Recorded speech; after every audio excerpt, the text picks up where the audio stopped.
So here we are, the end of the content for week 1, and now it's time to do a speech. Okay? The goal is to have you doing speeches more and more and more. Remember, instruction, imitation, and practice. Instruction, imitation, and practice. We've had instruction, and this introductory speech is going to speak to imitation and practice.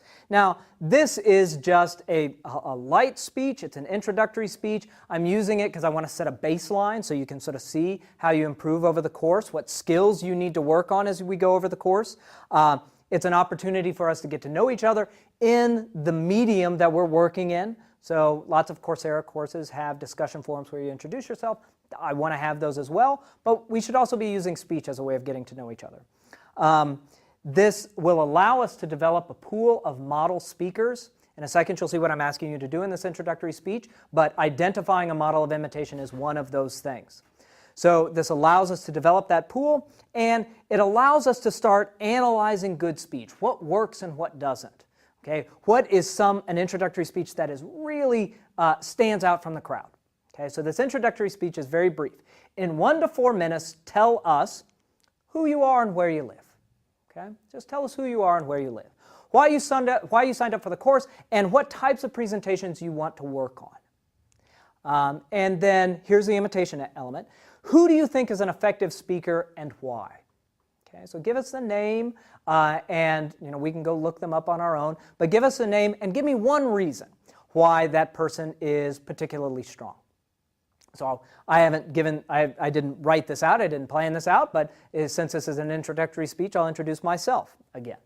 So I'm asking you to who you are, where you live, why you signed up for the course, what types of presentations you want to work on, and what types of presentations you normally give, and who's a model speaker and why.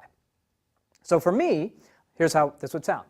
Hi, my name's Matt McGarity. I live in Seattle, Washington.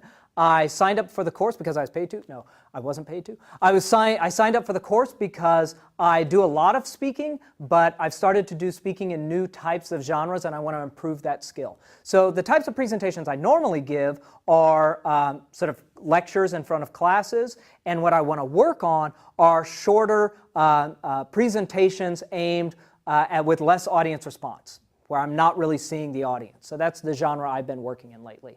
Now, a model speaker who I think is particularly good is Robert Wright, former U.S. Secretary of Labor.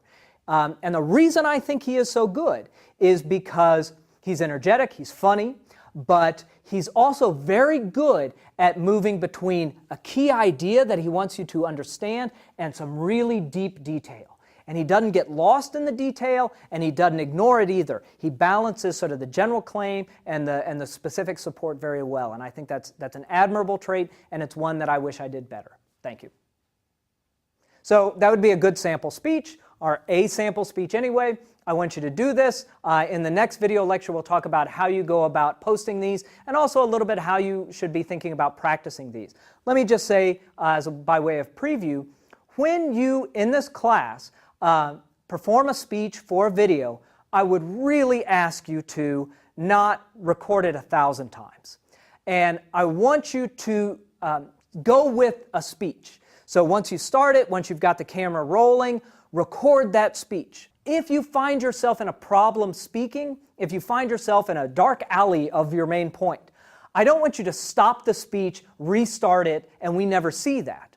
I want you to start working on practicing getting yourself out of that situation, because that's what you're going to have to do when you stand up in front of a live audience. Your business presentation is going to look pretty crummy if you get 5 minutes in, you go, stop. Okay, everybody forget what happened over the past 5 minutes.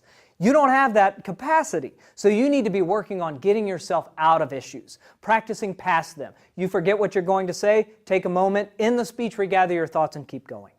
Because that's what we're working on, dynamic abilities of responding to what happens when you stand up to speak, what happens when there's an audience there.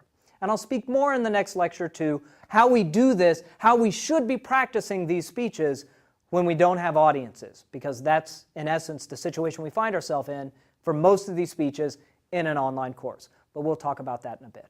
For now, post those speeches online. I want to know who you are, I want to know what type of speeches you want to focus on, and I certainly want to know and expand my own knowledge of really good model speakers.